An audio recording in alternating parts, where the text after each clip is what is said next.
Creo que ya se está compartiendo. Creo que ya. ¿Cómo pensar una serie de relaciones entre procesos migratorios, políticas migratorias y fronteras, ¿no? Y cuáles son los efectos para las poblaciones en movilidad forzada. Lo que les propongo es un camino que parte primero de una reflexión en términos de cómo pensar teóricamente estas relaciones, ¿no? Aquí me detendré un poco. Después un poco el contexto de la migración centroamericana, esto lo haré de manera muy rápida, sobre todo para delinear algunas de sus principales características, ¿no? En términos de los flujos demográficos, de la migración forzada debido a una serie de causas estructurales, así como de los procesos de vulneración de derechos humanos y vulnerabilidad que enfrentan debido a sus procesos de irregularización en su tránsito por México, ¿no? Después utilizaré 3 momentos para pensar cómo las fronteras son procesos de construcción jurídico-política que obedecen a ciertos intereses específicos, pueden ser de carácter nacional o de carácter regional, dependiendo de la condición geopolítica de los países involucrados.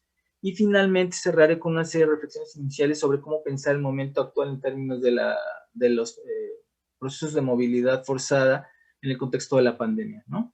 Que nos permitirá a su vez como subrayar algunas hipótesis en términos de cómo pensar esto que les decía. Un eje fundamental que a mí me interesa recalcar mucho es la idea de que, si bien es cierto que es fundamental tener claros cuáles son los procesos que detonan las migraciones y quiénes son los sujetos que migran, ¿no? Porque esto nos permite entender las condiciones de precariedad de las rutas migratorias, de las rutas y trayectorias migratorias, pero también de la manera en que se les irregulariza de parte de ciertos estados nacionales. También es fundamental en este segundo rubro entender cuál es el papel de los estados nacionales en los procesos de determinación de los rasgos de las migraciones, sobre todo entendidas en relación a 2 procesos muy específicos: las fronteras, qué papel juegan y cómo se configuran, y las políticas migratorias, ¿no? De manera que hay una relación ahí muy interesante entre cambiante, pero también de determinación mutua entre migración, frontera y Estado, ¿no? Yo parto aquí de una cosa que me parece fundamental recalcar, que es muchas de las migraciones tienen un carácter forzado en términos de que las condiciones que las propician están más allá del control de los sujetos, y particularmente el caso de la migración centroamericana en tránsito irregular por México, que es de la que me voy a ocupar ahora, sobre todo pensando en que además esto tiene una serie de impactos tanto en el origen, tránsito y el destino. Es decir, si alguien tiene un proceso migratorio ocasionado por causas irregulares y migra de manera forzada, es muy probable que durante el tránsito y el destino también tenga una serie de condiciones de exclusión y de vulnerabilidad acentuadas, ¿no? Aquí me baso en lo que tiene que ver con la economía política y la migración de Márquez y Delgado de la Universidad de Zacatecas, pero también en la propuesta de Gesch sobre migración forzada y cuáles son sus rasgos en términos de relaciones políticas, ¿no? Y otra cosa que me parece fundamental es pensar cuáles son justamente los procesos de construcción de las migraciones en términos de cómo los estados generan contextos que permiten que se dé esto, ¿no? Que producen este tipo de contextos. Y aquí me baso sobre todo en los aportes de Sayad, que tiene una serie de textos bastante interesantes y reflexivos en ese sentido sobre las migraciones argelinas a Francia, y las recuperaciones que hacen de ciertos abordajes teóricos Domenech, ¿no? En términos de lo que pasa en el cono sur, en Sudamérica. Aquí me gustaría solo acentuar 3 cosas que me parecen fundamentales del marco teórico. La primera es entender que las fronteras, si bien tienen una génesis jurídico-histórica bastante precisa, que se ubica justamente en el Tratado de Westfalia y que tiene que ver con una serie de concepciones de límites jurídicos y político-administrativos que permitían entender los estados nacionales con una serie de características como la soberanía, la territorialidad y la demarcación de límites en relación a procesos de relaciones internacionales. Esta definición clásica tiene que ser complejizada en los contextos actuales, ¿no? Y lo que tenemos es que, y aquí sigo sobre todo a Mesadra, a De Jonava, pero también al geógrafo brasileño Hasberg, tenemos que pensar que las fronteras, más allá de estos límites fijos y rígidos, son también una serie de prácticas y políticas que pueden tener expresiones en infraestructura material. Y estas construcciones en general tienen contextos políticos y jurídicos que obedecen a ciertas finalidades, ¿no? Y en ese sentido habrá que entender que son procesos históricos y que cambian de manera territorial también, ¿no? Esto es fundamental porque nos permite pensar que los procesos sociales son procesos que se construyen y que en esa medida siempre es pertinente ver cuáles son, digamos, la serie de actores que juegan, pero sobre todo cuáles son los intereses y relaciones de poder que se juegan en la medida en que se configuran estos procesos de movilidad humana forzada. Y finalmente aquí me parece que algo que es fundamental y que es un aporte de diversos abordajes geográficos es la idea de que no solo esto tiene una expresión territorial específica, es decir, en términos de cómo se controla, se apropia el espacio para construir territorio, sino también que pueden tener diversos órdenes escalares, pueden tener desde expresiones muy locales, ¿no? Como puede ser ciertos cruces fronterizos en un municipio, o también puede tener otros órdenes escalares que tienen que ver más con, por ejemplo, con el nivel municipal o la articulación de ciertas estrategias en diversas entidades federativas, ¿no? Y frente a esto también habría que decir que hay una perspectiva que es interesante en la medida en que refleja que también los sujetos migrantes, las poblaciones migrantes, son sujetos con una serie de agencias que además tienen una serie de relaciones complicadas de tensión con estos procesos de construcción de regímenes fronterizos, ¿no? Y en este tenor es aquí donde se da justamente la configuración de los procesos migratorios. Entro a esto, que me parece que es un marco histórico fundamental, que será muy breve. Tenemos que la migración centroamericana en tránsito por México es una migración histórica, empezó a finales del siglo XX y tuvo que ver mucho con el intervencionismo político, económico y militar de Estados Unidos. Recordemos, por ejemplo, los procesos de guerras en Centroamérica, ¿no? Los procesos de revolución en El Salvador y el apoyo a la contra de parte de Estados Unidos, el genocidio y el terrorismo de Estado en Guatemala, y que esto de alguna manera tiene que ver con la génesis de estas migraciones, ¿no? Que en la actualidad tienen un carácter masivo y que también están relacionados con una serie de causas de carácter estructural en términos de los niveles de desarrollo y de cuáles han sido los impactos de ciertas reformas estructurales de corte económico, ¿no? O sea, sí hay una relación entre el aumento de los niveles de pobreza, ¿no? De precarización de la vida en términos de desarrollo material y de violencia sumado a impactos socioambientales, ¿no? Por ejemplo, los huracanes Stan o Mitch o ciertos eventos geofísicos y o climáticos, y que se den este crecimiento muy acelerado de flujos migratorios, ¿no? Claro, hay configuraciones distintas en función de los casos de Honduras, El Salvador y Guatemala, ¿no? Y aquí sí habría que decir que, bueno, aquí hay una radiografía de las causas, no me detengo mucho en esto, pero quizás una parte importante es que hay una relación importante entre cómo surgen estas migraciones de carácter forzado, cómo se generan trayectorias migratorias muy vinculadas a procesos de exclusión, y esto además en un diálogo muy complejo con actores locales de distintos países de tránsito, va a generar procesos de violencia que se traducen en crímenes y delitos de distinta índole. Y por ejemplo, aquí el trabajo de ciertas ONGs y ciertos grupos de investigación ha documentado cuáles son el tipo de delitos que padecen los migrantes centroamericanos. Abajo tengo ahí una serie de datos, ¿no? Sobre todo para el año 2010, y que remiten al robo, la extorsión, lesiones, secuestro, abuso de autoridad, pero terminan llegando también hasta asesinato, tráfico de personas, agresiones sexuales, etcétera, ¿no? Siendo el predominante el robo. Ahora, en este sentido, lo que yo voy a hacer ahora, a continuación, en los últimos 10 minutos, es presentar cómo podemos pensar esta relación muy compleja entre frontera, violencia y migración.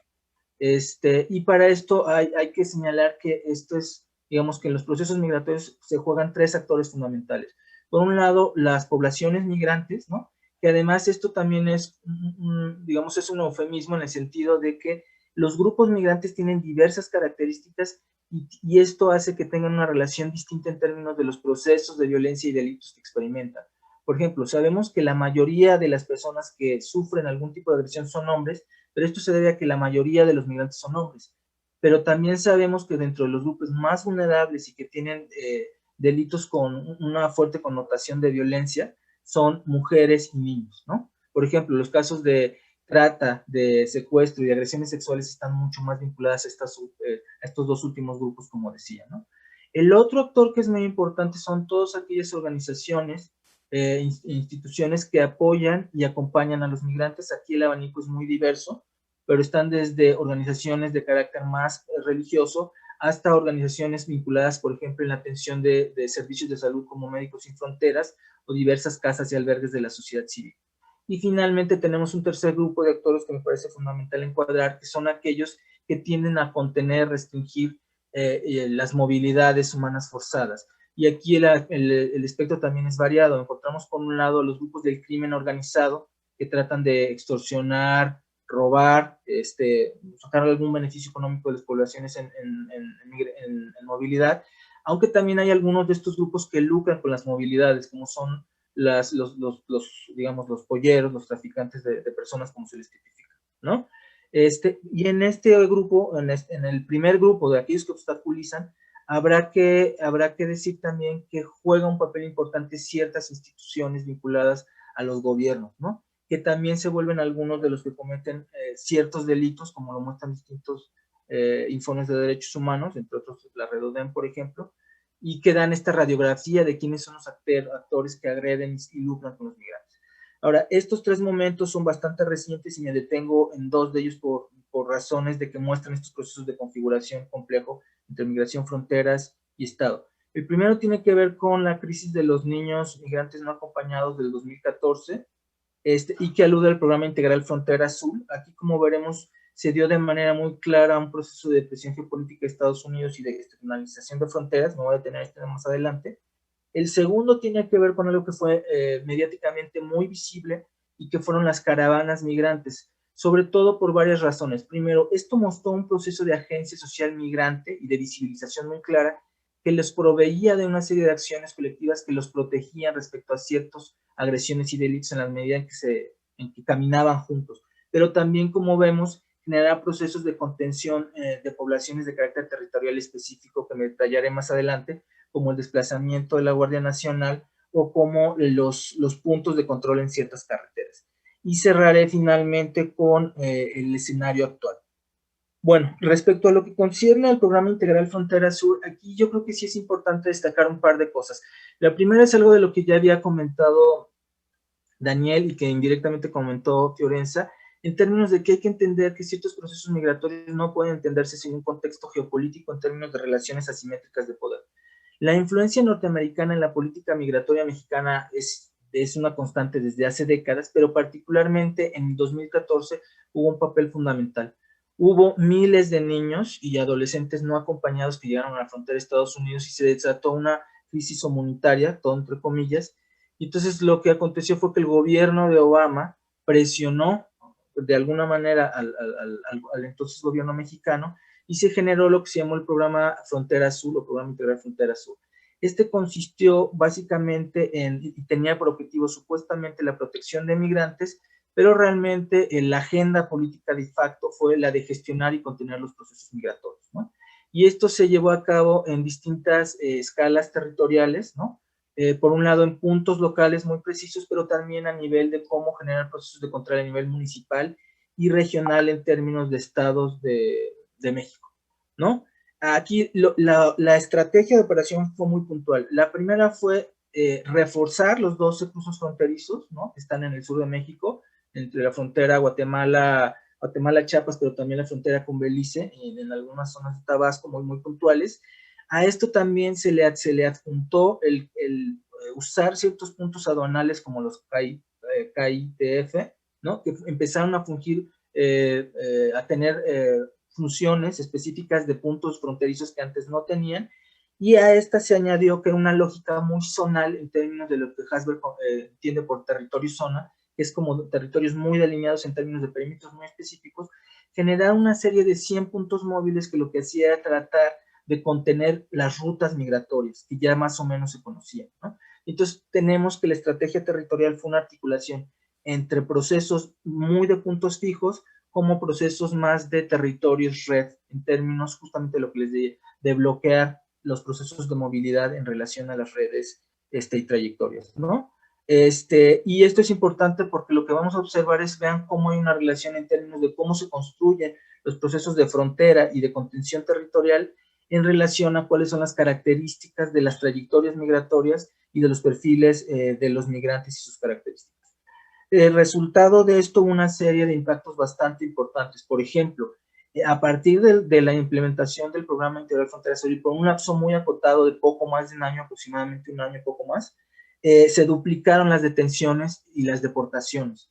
Pero aquí sí es importante decir algo. no es que los niños migrantes dejaran de intentar llegar, por lo menos en los primeros meses, sino que el proceso de contención intentaran llegar a la frontera sur de Estados Unidos y la frontera norte mexicana, sino que el proceso de contención migratoria fue efectivo y lo que hicieron fue contener su desplazamiento, ¿no?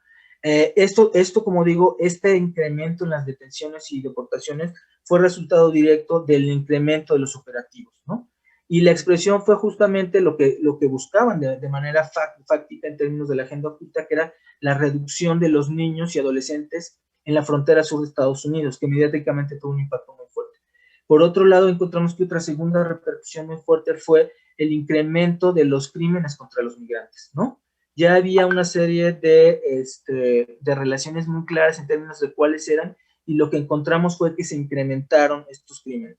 La segunda fue que estas razones justamente estuvieron en relación a lo que detectaron ciertos estudios, como el mayor contacto con las autoridades en términos de que se hicieron más eficientes los procesos de control en términos de los puntos fijos y de los operativos móviles. Se generaron rutas más peligrosas, algo de lo que yo también hablo, Daniel, y que esto genera, a su vez, más violencia y más delitos contra los migrantes, y hubo un mayor proceso de desplazamiento dentro del mismo México en términos de generar otro tipo de rutas, ¿no? Ahora, este tipo de rutas se concentraron especialmente, sobre todo en el sur, en Chiapas, ¿no? Y particularmente en la frontera con Guatemala. Estas son algunas imágenes de la segunda etapa de la frontera.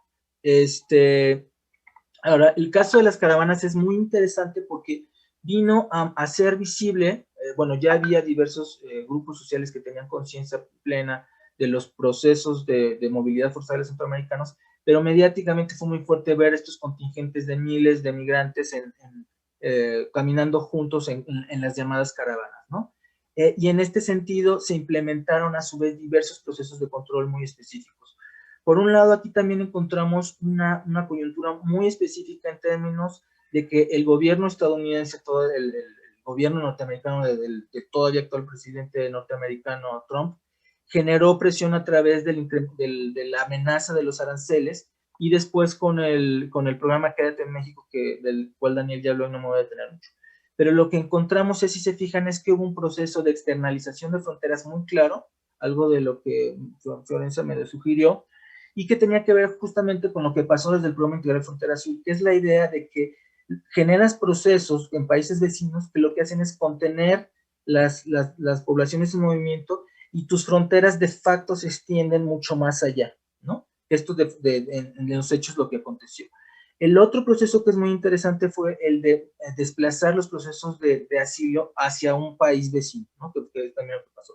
Ahora, en el caso de las caravanas, los procesos de contención fueron muy claros en términos de tres medidas que les comento, y que fueron las expresiones territoriales de esta política de contención. La primera fue el envío de la Guardia Nacional. Y aquí también se enmarca mucho en términos, recuerden, del cambio de política migratoria muy súbito entre el inicio del actual gobierno mexicano y la presión norteamericana con los aranceles a las importaciones, ¿no? De México a Estados Unidos. Porque aquí notamos un cambio muy radical, y después de esto vino el envío de la Guardia Nacional, y recordarán que también se dio el contexto del cambio en la dirección del Instituto Nacional de Migración. De manera que vemos aquí cómo las políticas migratorias a veces necesitan contextos de carácter regional geopolítico para entenderse. La segunda fue justamente reforzar los puntos fijos y estratégicos de control, sobre todo porque aquí encontramos un proceso de concentración de las poblaciones migrantes. Entonces lo que se hizo, se volvía un tipo distinto de territorio que ya se había usado previamente.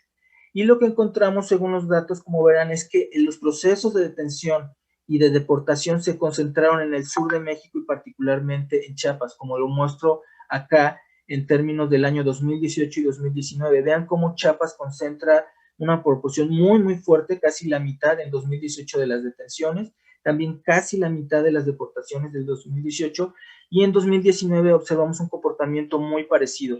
El 43.6 de todas las detenciones, con cerca de 80,000 detenciones, o el 38.8% con todas las deportaciones, ¿no?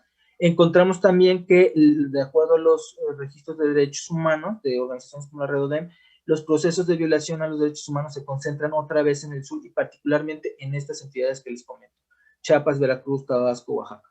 Y bueno, cierro para dejar el espacio, para dejar un buen espacio para preguntas con dos cosas. Actualmente estamos en otra coyuntura, que es la de la pandemia, y aquí encontramos otra vez una serie de rasgos importantes. Primero, emergencia sanitaria tanto a nivel de los estados nacionales como a nivel regional.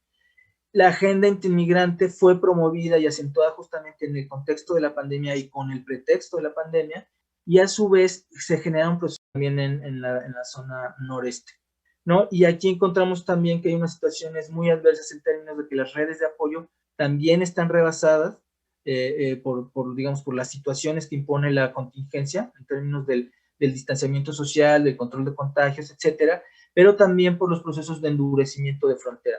De manera que, y con esto cierro, habrá que pensar que estas expresiones que mostré entre Estado, migración y fronteras, nos hablan justamente de la manera en la que las políticas migratorias y las fronteras son construidas y necesitan ser cuestionadas, ¿no? En términos de a quién están sirviendo y para quién están sirviendo. La segunda es, estas estrategias de securitización, contención y criminalización sin duda no van acordes con el respeto a los derechos humanos y la dignidad humana y tienen que ser repensadas. Y digamos, para no extenderme mucho más, quizás diría dos cosas más. Primero, es fundamental tener una medida multiescalar y multinivel que nos permite ver cómo esto se expresa de manera, en términos de la construcción de diversos territorios, de manera muy local, estatal, nacional, o a veces incluso regional, como esto que comentábamos. Los procesos de externalización de fronteras, donde la agenda norteamericana antiinmigrante se extiende hasta la frontera México-Guatemala o más allá, o por ejemplo, los procesos en los cuales se involucra a otros países, como el programa Quédate en México, donde México tiene que tener a los migrantes solicitantes de asilo de Estados Unidos en condiciones muy precarias, y otros ejemplos similares. De manera que, y cierro con esto, las fronteras en estos contextos tienen que ser entendidas como territorios de violencia y exclusión que están en abierta contradicción con el cumplimiento de los derechos humanos, pero que tienen que ser vistos en términos de la selectividad geográfica donde acontecen estos actos de violencia, ¿no? Y la idea fundamental de que es necesaria una política migratoria que se base en el interés de la seguridad humana, de los nativos, de los migrantes y todos, y no solo de una agenda nativista de estados globales del sur como Estados Unidos. Muchas gracias. Si quieren y les parece bien, abrimos el espacio para las preguntas. Ya hay varias. Déjenme nada